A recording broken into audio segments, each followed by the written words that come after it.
2006년 노벨 평화상을 수상한 무하마드 유누스라는 분이 있습니다. 이분은 방글라데시의 경제학자였는데요.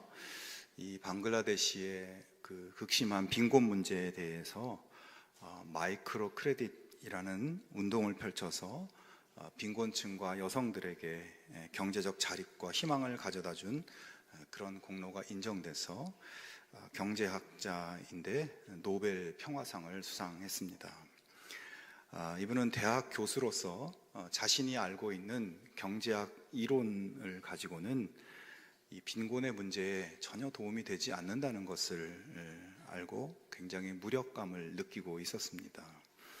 그러던 중 한 가난한 마을에 여성들이 대나무 의자를 만들어서 그것을 팔아서 힘들게 살아가고 있는 것을 보게 되었는데, 이 여성들은 재료비가 없어서 고리대금업자들에게 돈을 빌려서 일을 하고 있었고, 그래서 그렇게 해서 번 돈의 대부분을 이자로 빼앗겨 겨우겨우 생계를 유지하고 있었습니다. 이 유누스 교수님이 가만히 보니까 이 여성들이 고리대금업자에게 갚아야 할 돈은 그런데 불과 몇 센트, 많아야 몇 달러에 불과한 것이었습니다. 유누스는 그들에게 그 작은 돈만 있으면 고리대금의 굴레에서 벗어나 자립할 수 있다는 것을 보게 되었습니다. 이에 그는 자신의 주머니를 털어서 42명의 마을 주민들에게 1970년대 기준으로 총 27달러를 빌려 주었습니다.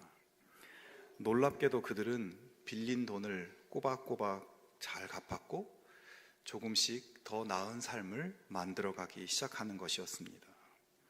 이 경험을 바탕으로 1983년에 세계 최초의 소액 대출 전문은행인 그라민은행을 설립해서 마이크로 크레딧 운동을 펼쳐 나갔습니다.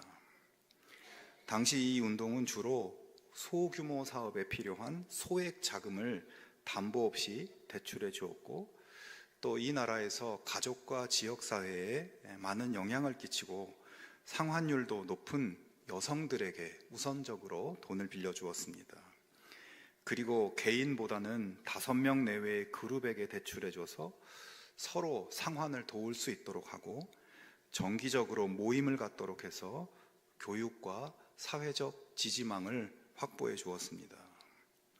실제 많은 여성들이 작은 대출금을 빌려서 닭을 키우거나 수공예품을 만들거나 길거리에서 식료품을 사는 등 소규모 사업을 시작할 수 있게 되었고, 그래서 가정의 소득을 늘리고 자녀들을 학교에 보낼 수 있게 되었습니다. 결과적으로 여성들의 사회적 지위 향상과 교육 기회 확대에도 큰 기여를 할 수 있게 된 것입니다. 이런 방식으로 마이크로 크레딧은 단순히 돈을 넘어 빈곤층에게 자신감과 희망, 또 자립의 기회를 제공한 것입니다. 여러분, 사람들은 흔히 막대한 자본과 권력이 세상을 바꾼다고 생각합니다. 하지만 담보도 없고 신용도 없는 가난한 이들에게 건넨 몇 달러의 소액 대출 운동이 이 방글라데시의 수백 년의 빈곤의 상황에 희망을 불어넣었습니다. 세상이 비웃은 작은 운동은 사람들과 공동체를 변화시키는 역설적인 힘을 가지고 있었던 것입니다. 여러분, 세상에는 이처럼 아무도 인정하지 않고 연약해 보이는 작은 존재가 실상은 그 무엇보다 강하고 영향력이 있는 존재로 드러나는 역설의 사건들이 자주 일어납니다. 오늘 본문 요한계시록 5장 역시 그러한 장면을 보여주는데요. 본문 5장은 지난주에 나눈 4장의 장면과 연결이 됩니다. 지난주 4장에서 요한은 인간의 말로 형언할 수 없는 참으로 놀라운 영광에 휩싸여 있는 보좌에 앉아 계신 하나님을 보았고, 또 모든 창조 세계와 성도들이 전능하신 주 하나님 앞에 엎드려 경배하는 천국 예배의 현장을 보았습니다. 하나님께서는 이것을 통해서 고난과 핍박 가운데 있는 성도들에게 하나님이 영광 가운데 살아계시며 하나님이 만물의 주인이심을 확인시켜 주십니다. 자, 이제 오늘 본문 5장에서는 또 다른 장면을 보게 되는데 4장에서 요한이 하나님의 보좌를 중심으로 그 넓고 큰 화면으로 하나님 보좌 전체를 보았다면 5장에서는 그 전체적인 광경 중에서 한 곳을 집중하여 클로즈업해서 보고 있습니다. 어느 부분을 클로즈업한 것일까? 1절을 보시면 내가 봄에 보좌에 앉으신 이의 오른손에 두루마리가 있으니 안팎으로 썼고 7인으로 봉하였더라. 자, 사도 요한이 찬란하고 웅대한 천국 보좌의 그 엄청난 광경을 감탄하면서 바라보던 중 시선을 하나님께로 좁혀서 집중해 보았더니 하나님께서 오른손에 무언가를 들고 계신 것을 발견한 겁니다. 자세히 보니까 두루마리를 들고 계시고 또 더 자세히 보니 그 두루마리는 안팎으로 글씨가 쓰여 있고 특히 7개의 인으로 봉인되어 있는 것입니다. 고대 시대에 안팎에 글을 써서 봉인한 두루마리는 대개 일반에 공개할 수 없는 중요한 문서, 예를 들면 권리증서나 유언장 같은 것이었는데 잠깐 그림으로 보여드리면 이 그림처럼 문서를 둘둘만 두루마리 끝에 작은 밀랍 뭉치를 눌러 붙여서 밀봉해 놓은 것입니다. 이렇게 봉인된 문서는 아무나 열어볼 수 없다는 뜻이고 자격이 있는 사람만 볼 수 있다는 의미죠. 자, 그런데 요한이 본 두루마리는 한두 번도 아니고 7번이나 봉인된 것으로 보아서 매우 중요한 내용이 들어있는 것을 짐작할 수 있습니다. 그리고 하나님께서는 이제 그 두루마리를 하나님이 권한을 부여하는 특별한 존재에게 넘겨주실 것이고 두루마리를 넘겨받은 사람은 이 7개의 봉인을 떼어내서 그 내용을 읽고 적힌 내용 그대로 수행하게 될 것을 짐작할 수 있는 겁니다. 그렇다면 여러분, 이 7개의 인으로 봉인된 두루마리, 이 비밀의 문서에는 어떤 내용이 들어있을까요? 5장 말씀을 보면 사도 요한은 이 7 봉인된 두루마리를 본 순간 직관적으로 거기에 어떤 내용이 들어있을지 이미 알고 있는 것으로 보입니다. 하지만 우리가 5장만 보아서는 그 내용을 우리는 알 수가 없는데 이어지는 6장에서 8장까지를 읽어보면 7개의 봉인이 하나씩 떼어질 때마다 그 봉인이 떼어질 때마다 어떤 특별한 사건들이 하나씩 벌어지는 것을 6장부터 8장에서 볼 수 있습니다. 그런 내용들을 미루어 보면 이 두루마리에는 악에 대한 심판, 종말 심판의 시나리오가 담겨 있는 것을 알 수 있습니다. 즉, 이 비밀의 두루마리에는 지금 세상을 지배하고 있는 사탄의 세력들이 어떤 과정으로 심판을 받게 되는지, 그리고 마지막 종말에 예수님의 재림과 하나님의 나라가 어떻게 완성될지 그런 내용들이 거기에 담겨 있는 것입니다. 성도 여러분, 요한이 하나님께서 그런 심판과 구원의 시나리오가 적힌 두루마리를 하나님이 들고 계신 것을 보는 순간 마음이 어떠했을까요? 아마 굉장히 마음이 벅차올랐을 겁니다. 이제 하나님께서 저 두루마리를 누군가에 넘겨주셔서 봉인이 떼어지기만 하면 성도들을 핍박하고 온 세상을 죄와 죽음으로 몰아넣는 로마 황제와 악의 세력들이 심판받고 그토록 사모하던 하나님의 나라가 드디어 이루어질 것이기 때문입니다. 자, 그런데 그렇게 요한이 기대에 찬 눈으로 두루마리를 바라보고 있는 그 순간 한 천사가 등장하여 외칩니다. 2절에 보면 내가 보니 힘센 천사가 큰 소리로 이 봉인을 떼고 두루마리를 펴기에 합당한 사람이 누구인가 하고 외쳤습니다. 그 말을 듣고 요한이 반응합니다. 3절과 4절에 보면 그러나 두루마리를 펴거나 그것을 볼 수 있는 이는 하늘에도 없고 땅 위에도 없고 땅 아래에도 없었습니다. 이 두루마리를 펴거나 볼 자격이 있는 이가 하나도 보이지 않으므로 나는 슬피 울었습니다. 자, 악을 심판하고 세상을 구원할 시나리오가 다 준비되어서 하나님의 오른손에 들려 있고 이제 누군가 그것을 받아서 실행하기만 하면 되는데 하늘과 땅, 우주 구석구석 어디를 찾아봐도 그 두루마리를 펼칠 사람이 보이지 않는다는 겁니다. 여러분, 여기서 또 요한은 얼마나 실망스러웠겠습니까? 그래서 그는 슬피 울었다고 되어 있습니다. 지금 엄청난 핍박을 받고 있는 교회와 성도들을 생각하면 하나님의 심판과 구원이 속히 이루어져야 되는데 그것을 실행할 합당한 자가 없다면 지금 우리의 이 절망적인 상태가 앞으로도 계속되어야 한다는 것인데, 그래서 답답하고 비통한 마음에 울지 않을 수가 없었던 것이에요. 자, 그런데 그렇게 요한이 울고 있는데 24장로 중 한 사람이 요한에게 다가와 이야기합니다.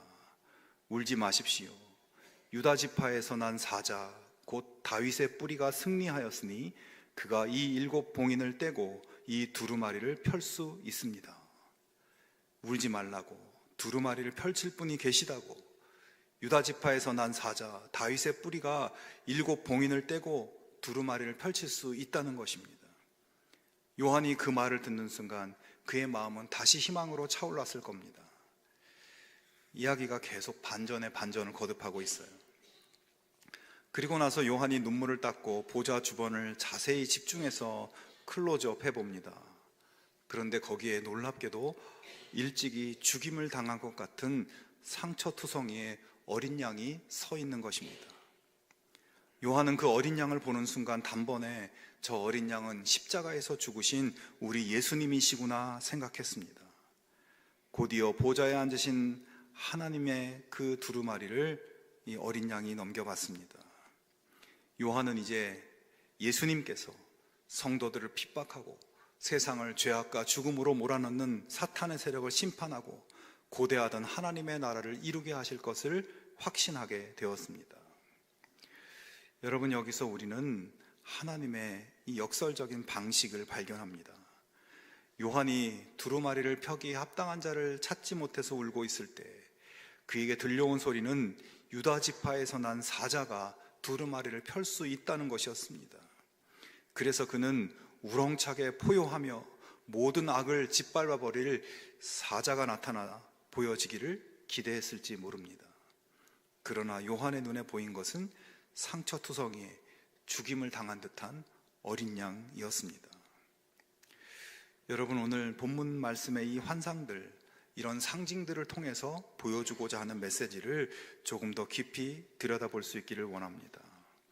태초에 인간은 하나님의 형상대로 지음받아서 하나님을 대신하여 이 땅을 잘 가꾸고 다스리는 책임과 권한을 받았습니다. 하지만 인간은 하나님께서 부여하신 그 직분을 버리고 하나님을 떠나 사탄의 말을 따르고 사탄의 권세에 굴복했습니다. 그 이후 세상은 죄악과 불의로 가득하고 전쟁과 질병과 굶주림과 폭력과 살인과 죽음으로 세상은 넘쳐나게 되었습니다. 사람들은 그런 세상 속에서 그 삶의 문제들을 해결하고 참된 평화와 행복을 위해 필사적으로 노력했어요. 물질과 권력으로, 지식과 과학의 힘으로 할 수 있는 모든 것을 동원해 보았지만 그러나 모든 것이 허사였습니다. 사회의 경제 시스템을 획기적으로 바꾸어 보아도 소용이 없었습니다.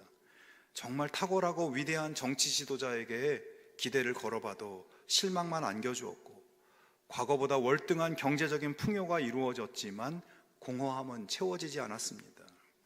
의학이 발달해도 죽음의 문제는 여전히 남아있고, 교육이 발달해도 인간의 이기심과 악함은 그대로였습니다. 세상은 절망의 바다에서 헤매고 점점 깊이 빠져들기만 하고 있었습니다. 인간 편에서 아무리 구원을 찾고 찾아도 찾을 수가 없었습니다. 여러분, 이 세상의 불의와 고통, 죽음과 절망의 문제는 인간의 역사가 시작된 이후로 멈추지 않고 있는 문제이고 어떤 방법으로도 해결이 불가능해 보이는 문제들이죠. 사도 요한처럼 두루마리를 펼쳐서 이러한 문제를 해결할 그 누구도 그 무엇도 찾을 수 없는, 그래서 눈물 흘리며 포기할 수밖에 없는 것이 이 세상의 삶인 것입니다. 그러나 오늘 본문은 조용히 우리에게 이야기합니다. 울지 마십시오. 실망하지 마십시오. 해결자가 없지 않습니다. 우리 각자의 삶을 포함해서 이 세상의 모든 악과 절망과 고난과 죽음의 문제를 궁극적으로 해결하실 수 있는 분, 바로 어린 양 예수 그리스도께서 계시다고 말씀하고 있습니다. 여러분, 예수님만이 우리의 진정한 구원자이며 도움이시며 해결자이심을 믿으실 수 있기를 바랍니다. 가장 연약해 보이는 어린 양 예수님이 장차 온 세상을 심판하고 완전한 구원의 나라를 이루실 것을 여러분 믿으실 수 있기를 바랍니다.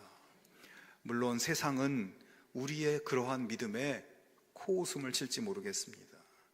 세상은 능력 있는 사자와 같은 모습이 아니라 일찍이 죽임을 당한 것 같은 고난의 상처가 가득한 어린 양의 모습을 한 예수가 세상의 구원일 수 없다고 세상은 보기 때문입니다. 이사야 선지자의 말씀처럼 고운 모양도 없고 풍채도 없고 흠모할 만한 아름다운 것이 전혀 없는 그런 모습을 하고 계시기 때문에 세상 사람들은 예수님을 기대하지 않습니다. 하지만 여러분, 오늘 본문은 죽임당하셨던 어린 양 예수님, 기대를 걸 만한 모습이 보이지 않는 어린 양 예수님이 왜 유일한 희망인지를 또한 보여줍니다. 6절을 잘 보면 내가 또 보니 보좌와 네 생물과 장로들 사이에 한 어린 양이 서 있는데 일찍이 죽임을 당한 것 같더라. 그에게 7뿔과 7눈이 있으니 이 눈들은 온 땅에 보내심을 받은 하나님의 7영이더라 라고 말씀합니다. 자, 일찍이 죽임을 당한 것 같은 어린 양이 7개의 뿔과 7개의 눈이 있다는 거예요. 여러분, 이 말씀을 문자 그대로 보면 아주 기괴하고 어떻게 보면 흉측한 모습으로 보이기까지 합니다. 하지만 이 말씀 역시 문자 뒤에 영적 의미를 파악해야 합니다. 여기서 뿔은 권세와 능력을 의미하고 그 뿔이 완전수인 7개가 있다는 것은 완전한 권능을 가지고 있다는 뜻입니다. 그리고 눈이 7개가 있다는 것은 모든 것을 다 보고 있고 모든 것을 다 살피고 모든 것을 다 알고 계신다는 의미예요. 즉 지금 이 어린 양이 일찍이 고난받은 온갖 상처를 받고 죽었었던 분이지만 7개의 눈과 7개의 뿔을 가지고 계신 그야말로 전지전능한 존재임을 가르쳐주고 있는 것입니다. 지금 요한을 비롯한 교회의 성도들은 극심한 핍박 가운데 있습니다. 곧 오시겠다고 하신 예수님은 어찌된 일인지 무엇을 하고 계신지 알 수 없는 답답한 지경입니다. 그런 요한에게 하나님께서는 7개의 뿔과 7개의 눈을 가지고 계신 어린 양을 보여주심으로 성도들의 모든 고난과 아픔과 눈물을 하나도 남김없이 보고 계시고 알고 계시며 그 모든 고난을 승리하게 하실 능력과 권세를 행하실 것이니 낙심하지 말고 울지 말라, 조금만 인내하라. 곧 어린 양께서 우렁차게 포효하는 사자로 임하실 것이다 말씀하고 계신 것입니다.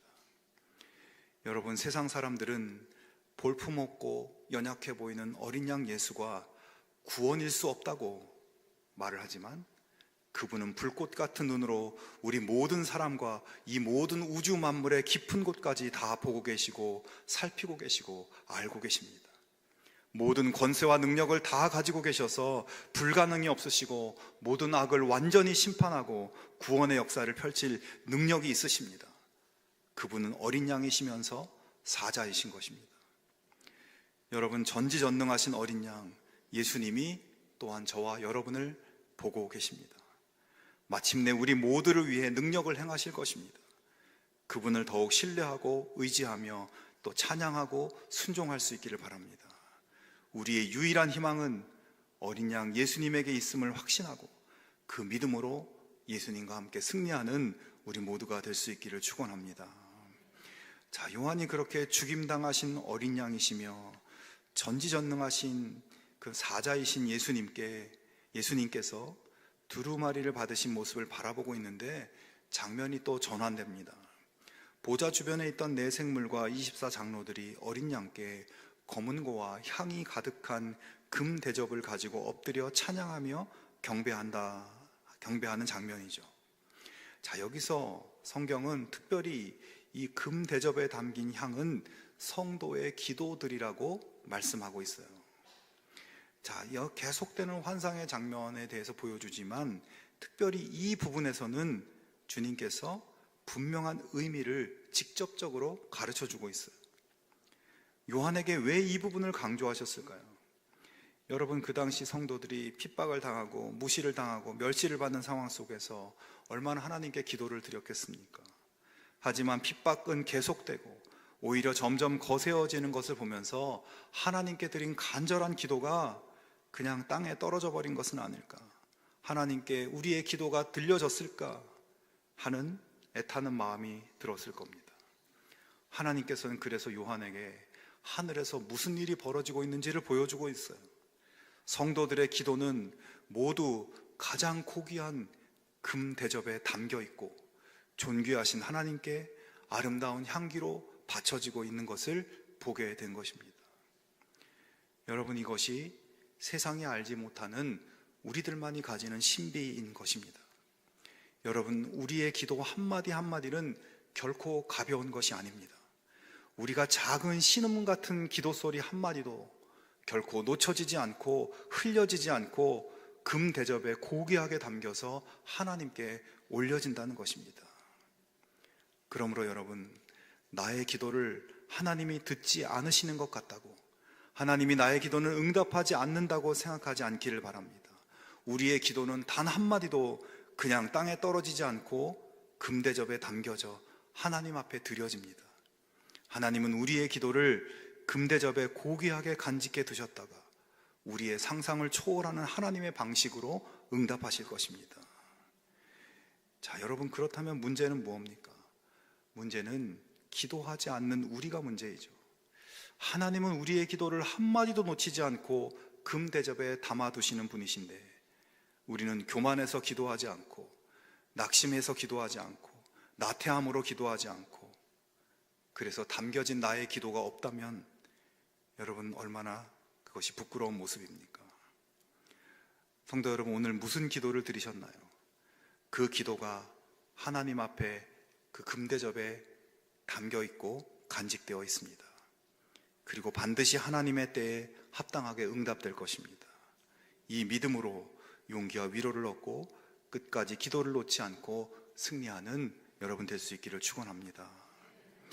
말씀을 맺고자 합니다. 여러분, 오늘 요한이 본 환상의 마지막은 주 예수님께 드려지는 장엄한 찬양의 모습입니다. 보좌 주변의 네 생물과 24장로들이 먼저 예수님을 찬양합니다. 그리고 거기에 더하여 수를 헤아릴 수 없을 정도로 많은 천사들이 또 예수님을 찬양합니다. 그리고 하늘과 땅과 바다의 모든 피조물들의 찬양이 그 찬양들에 더해져서 예수님께 드려집니다. 여러분, 이것은 단순한 찬양의 장면이 아닙니다. 이것은 예언적 선언입니다. 지금은 세상의 핍박을 받고 볼품없고 연약한 어린 양을 인정하지 않고 때로는 하나님이 패배하시는 것처럼 보이지만 어린 양 예수님은 이미 승리하셨고 그 승리가 최종적으로 완성될 때 온 우주가 예수님을 왕으로 경배하며 찬양하게 될 것을 미리 보여주시는 장면입니다. 여러분, 이 세상의 끝은 이렇게 예수님께 대한 영광의 찬양으로 끝나게 되어 있는 것입니다. 여러분, 요한이 본 이 장면을 여러분의 마음속에 그려보기 바랍니다.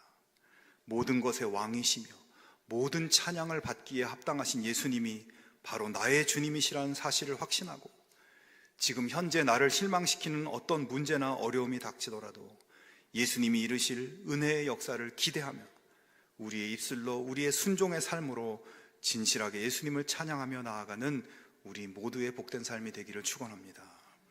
여러분, 요한처럼 울지 말고 절대 기도를 포기하지 않고 우리의 기도는 하나님 앞에 금대접에 담겨 있다는 것을 확신하며 때가 되면 반드시 응답하실 것을 기대하기 바랍니다. 어린 양이신 사자 예수 그리스도가 우리의 왕이시며 그분 안에서 우리의 모든 문제가 해결될 것을 확신하며 그 승리의 축복을 누리는 우리 모두가 되기를 주님의 이름으로 축원합니다.